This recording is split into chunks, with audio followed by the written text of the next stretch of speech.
5 minutes avec Dieu et sa parole. Pour la méditation de ce vendredi 27 mars 2020, nous voulons nous appesantir sur la connaissance de Dieu. Que signifie connaître Dieu?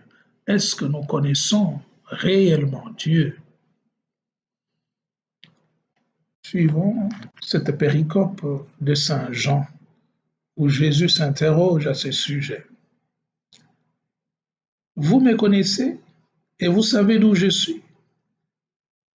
Je ne suis pas venu de moi-même, mais il est véridique, celui qui m'a envoyé.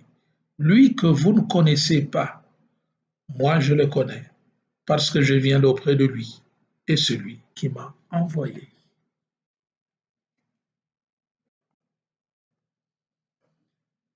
Notre thématique est donc,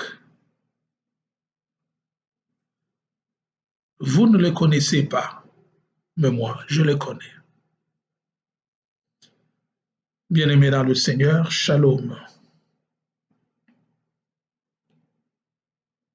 Alors que s'approchent déjà les festivités pascales, il est plus qu'impérieux que nous puissions nous concentrer sur la personne du Christ et sur le fruit de son œuvre sacrificielle en vue du renouvellement de notre foi et de notre fidélité à Dieu et aux sacrements qui nous font renaître à la vie nouvelle.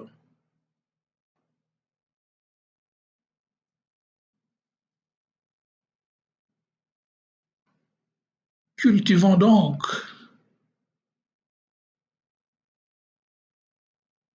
toute notre vie pour en faire un exode du Christ.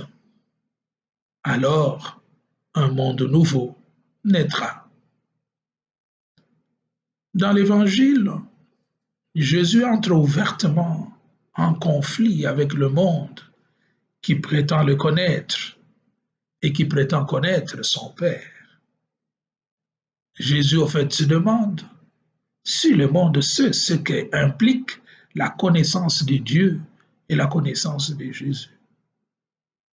Que signifie connaître Dieu? Jésus tranche en disant, celui qui connaît Dieu marche dans la sincérité de l'amour et dans la vérité de sa parole. Autrement dit, qui connaît Dieu vit en cohérence, en harmonie avec lui, comme le souligne si bien l'apôtre Jacques dans sa lettre. Il nous dit, en effet, Saint Jacques, au chapitre 4, et le verset 4, femmes infidèles, ne savez-vous pas que l'amitié envers le monde est hostilité contre Dieu? Celui qui veut être ami du monde se fait donc ennemi de Dieu. Alors, partant de cette déclaration, nous pouvons nous interroger nous-mêmes si oui ou non nous connaissons Dieu. La connaissance de Dieu suppose donc l'établissement d'une relation vraie et intime avec lui, et laquelle relation se fait dans la prière. C'est quoi la prière? La prière, nous disons simplement, c'est le dialogue avec Dieu. Et dans les livres de Nombre, on nous le définit. Comment Moïse parlait, conversait face à face, seul à seul, avec Dieu. Et nous pouvons lire cela dans Nombre 7, verset 89. Quand Moïse entrait dans la tente de la rencontre pour parler avec le Seigneur, il entendait la voix lui parler du haut du propitiatoire, d'entre les deux chérubins. Les propitiatoires étaient sur l'arche de la charte et il lui parlait. Donc, prier, c'est parler avec Dieu. Et Sainte Thérèse d'Avila, pour sa part, définissait la prière comme ce commerce d'amitié où l'on s'entretient seul à seul avec ces dieux dont on se sait aimer. Alors pourquoi devons-nous prier? Nous prions. Le but de la prière, au fait, est d'opérer en nous le changement nécessaire, d'opérer en nous la conversion des vies, d'ordonner notre vie selon Dieu, comme l'a souligné le prophète Ézéchiel au chapitre 33e, le verset 11. Le prophète Ézéchiel écrit ceci: nos révoltes et nos péchés sont sur nous. Nous pourrissons à cause d'eux. Comment pourrons-nous vivre?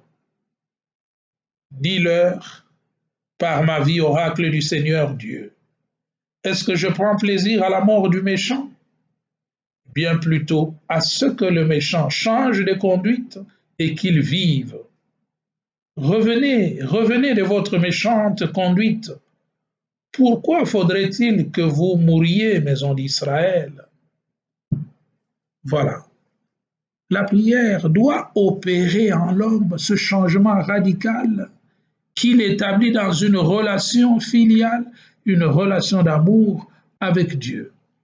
En dépit donc de tous nos refus et de toutes nos rébellions, d'accueillir le Seigneur, Jésus est simplement là. Il nous attend à l'entrée de notre porte, à l'entrée de notre cœur, et il se met à frapper à notre porte afin que celui qui l'entendra puisse lui ouvrir et qu'il fasse chez lui sa demeure. Comme c'est écrit au livre de l'Apocalypse, au chapitre 3e, le verset 20. Voici que je me tiens à la porte et je frappe. Si quelqu'un m'entend et m'ouvre, j'entrerai chez lui et je ferai chez lui ma demeure. Connaître Dieu, c'est s'évertuer chaque jour de notre vie à établir cette relation franche, cordiale avec lui, afin de nous laisser guider par lui et de devenir les instruments au service de sa gloire. Demandons au Seigneur de faire de nous ce signe de son amour et de sa présence, et nous vivons. Enseigne-nous, Seigneur, la vraie connaissance de toi, toi qui es toujours proche du cœur blessé, du cœur contrit, et tu nous sauveras de toutes nos angoisses. Amen. Alors, à la fin, notre invocation que nous connaissons, récitons pour invoquer la consolation divine sur nous et oser demander le regard du Seigneur de s'apaisantir sur nous. Ô toi, la Madone, jette ton regard bienveillant sur nous qui recourons à toi. Ô toi, la Madone, jette ton regard bienveillant sur nous qui recourons à toi. Cette invocation, nous devons la faire 7 fois chaque jour. Et puis, à la fin, une invocation au Seigneur Jésus en disant: Seigneur Jésus, jette ton regard bienveillant sur nous qui recourons à toi. Demandons sa grâce, qu'elle nous accompagne et nous guide sur les chemins d'éternité. Amen. Et que le Seigneur vous bénisse, le Père, le Fils et le Saint-Esprit. Amen.